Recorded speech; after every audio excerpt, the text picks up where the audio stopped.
Don't you hate waking up early on a Sunday morning? Well, I have to because I'm going to make my way across to the Dash conference ahead of the World Blockchain Conference here in London. It's not too far from where I live, so all nice and convenient. However, I wanted to speak about something else in this video. I wanted to speak about Steemir. Steemir is a new application that someone has posted about on Steem, and essentially it's a Chrome extension that allows YouTube content providers to post their stuff automatically onto the Steem blockchain when they upload it to YouTube. Like the idea. So I haven't tried it, so I don't know if it works. I'm assuming it does. A few reservations about it. I think my first would be, in order for something like this to work, there needs to be a really quick and easy sign up process. You know, the main appeal of this, ahead of people just signing up to Steem and posting their stuff directly onto Steem, is they don't have to do much work. You know, they can just upload. However, if it takes 3 days to sign up to Steem, and you have to go across to the Steemir.com website in order to sign up and provide all these details, you know, a lot of people will switch off at that point. What's needed, and maybe some of this might be coming in hard fork 20, is the ability for people to simply sign up in third-party apps and sign up quickly. I'm talking about a 3-step sign up, you know, username, email, verification via email, and you're signed up. And in that way I can see a application like Steemir working for those that just think, oh, let me just try this, let me see what it's about. It's an easy onboarding to Steem. So I like that. I like the idea. Might be a bit premature. My second reservation about this product is they take 25% of the author's rewards. Listen, developers, look, you have to get realistic with these margins, okay? I get that you need to build stuff, and I get that, you know, you spent the time building this application. However, you know, what you're providing in the Chrome extension on YouTube, it's just a simple means for someone to upload their video.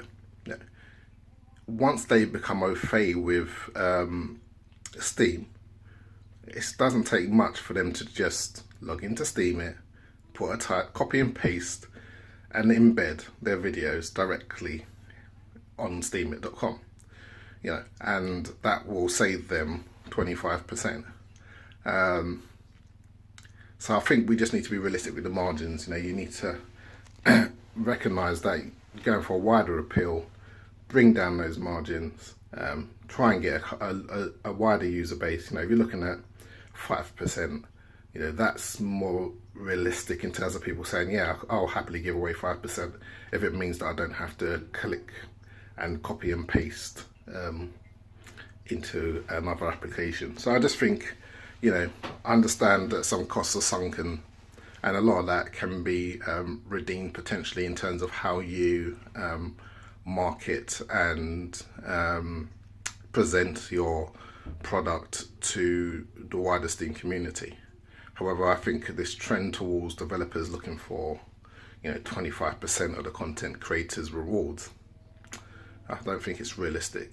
You know, again, I might be wrong. I just think they just need to be a little bit more savvy with it.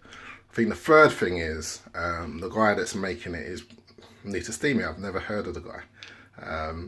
And while I think it's great that people just get on and do stuff, I also think it's important how you go about introducing yourself to the community, because naturally people are going to be skeptical. They're not going to know who you are, they're not going to know to trust your code necessarily or know your agenda. So just introducing yourself or getting co-signed by someone who's well known in the community, I think is important.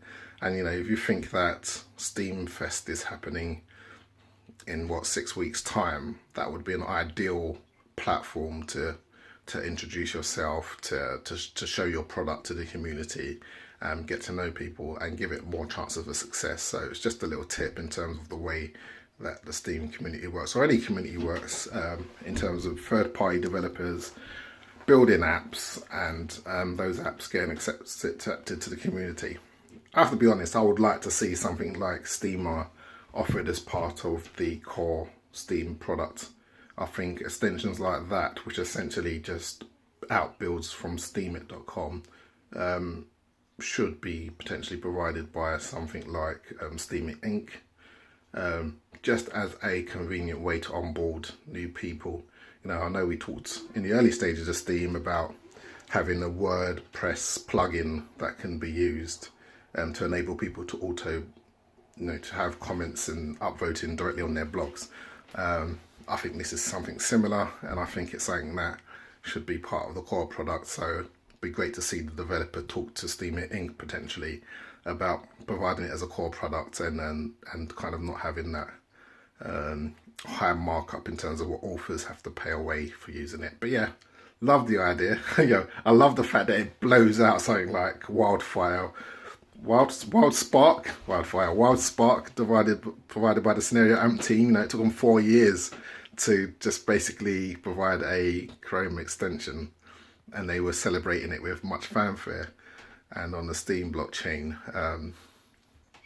that's just been provided in basically a few weeks. I don't know how long the guy's been working on it, but it's been provided without fanfare, without a new token, without a crowd sale, without an ICO. It's just been made by someone of their own initiative on the Steem blockchain. It just shows the power of that blockchain. But yeah, just thought I'd do a quick video ahead of the Dash conference, and speak to you soon.